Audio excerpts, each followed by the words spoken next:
രാവിലെ മുതലേ ആകാശത്ത് കരിമേഘങ്ങൾ ഉരുണ്ടുകൂടിയിരുന്നു. നോക്കി നിൽക്കെ ചറപറാന്ന് മഴ പെയ്യാൻ തുടങ്ങി. സ്കൂളിൽ പോകാൻ തയ്യാറായി നിന്ന മിന്നുവിന് ഇത് കണ്ട് വിഷമമായി. പക്ഷെ മഴ തോരുന്ന ലക്ഷണമേയില്ല. പെട്ടെന്നാണ് മിന്നുവിന് തന്റെ പുതിയ കുടയുടെ കാര്യം ഓർമ്മ വന്നത്. ഓടിച്ചെന്ന് അവൾ ആ പുത്തൻ കുട കയ്യിലെടുത്തു. കുട്ടിത്തവളകൾ നൃത്തം ചെയ്യുന്ന ഭംഗിയുള്ള ചിത്രങ്ങളുള്ള ഒരു ഒന്നാന്തരം കുട. കുടയും ചൂടി മഴവെള്ളത്തിൽ തുള്ളിച്ചാടി മിന്നു സ്കൂളിലേക്ക് ഒരു ഓട്ടം വെച്ചു കൊടുത്തു.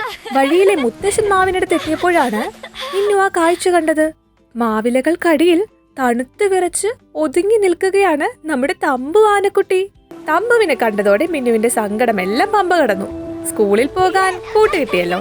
തമ്പു ആകട്ടെ സന്തോഷത്തോടെ ഓടി വന്ന് മിന്നുവിന്റെ കുടയ്ക്കുള്ളിലേക്ക് തലതിരുകി. പക്ഷെ അല്പം ദൂരം നടന്നപ്പോൾ രണ്ടുപേരും നനയാൻ തുടങ്ങി. മിന്നുവിന്റെ തവളക്കുടയിൽ നിന്ന് വെള്ളം തമ്പുവിന്റെ ചെവിയിലൂടെ ഒലിച്ചിറങ്ങി. ഇരുവരും നനഞ്ഞു വരുന്നത് വഴിയരികിൽ നിന്ന് കുങ്കിയാന കണ്ടു.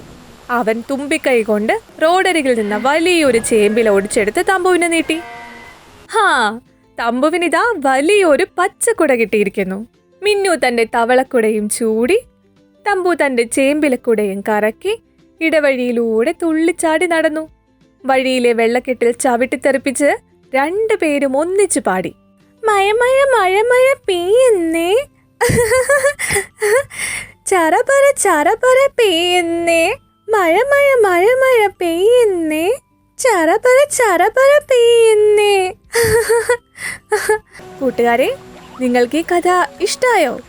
എന്നാലേ അടുത്തൊരു കഥയുമായി അടുത്ത ആഴ്ച വീണ്ടും വരാം. ധീര, നീ എന്തിനാണ് ഇങ്ങനെ നടക്കുന്നത്?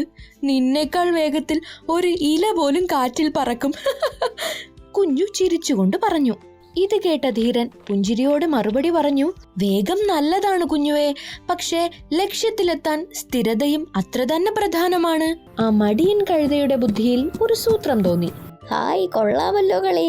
ഈ തോലെടുത്ത് പുതച്ചാൽ പിന്നെ ഞാൻ ആരാ? കാട്ടിലെ രാജാവ്. സിംഹമാണെന്ന് കരുതി എല്ലാവരും പേടിച്ചോളും. ഇഷ്ടമുള്ളിടത്ത് കയറി വയറ് നിറയെ ഇഷ്ടമുള്ളതെല്ലാം തിന്നാം. ആരും എന്നെ ഓടിക്കില്ല. കൂട്ടുകാരെ, ഇഷ്ടായോ? എന്നാലേ ലൈക്ക് ചെയ്യണം, ഷെയർ ചെയ്യണം, സബ്സ്ക്രൈബ് ചെയ്യണം.